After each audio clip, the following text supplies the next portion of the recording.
Also wenn einer was gesagt hat, wegen einer Polypenoperation, können Sie das ruhig auf mich schieben, so diese, die halt wirklich, was heißt diese, halt die Angst haben. Man, eine Polypenoperation, man, hier schnarcht man, weil man hier auf dem Meeresboden ist. Hier ist Feuchtigkeitsentziehung.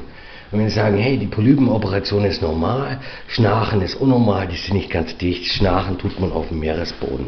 Sachen, wer sagt, nee, das Schnarchen ist Ding, die sehen so hübsch, nee, der Tag war so toll, Sachen, sollen die Erregung, was sie sagen, hey, das kann nicht dies, nee, was meint er mit Erregung nicht, hier ist Feuchtigkeitsentziehung, da fängt man zu stottern, okay, also.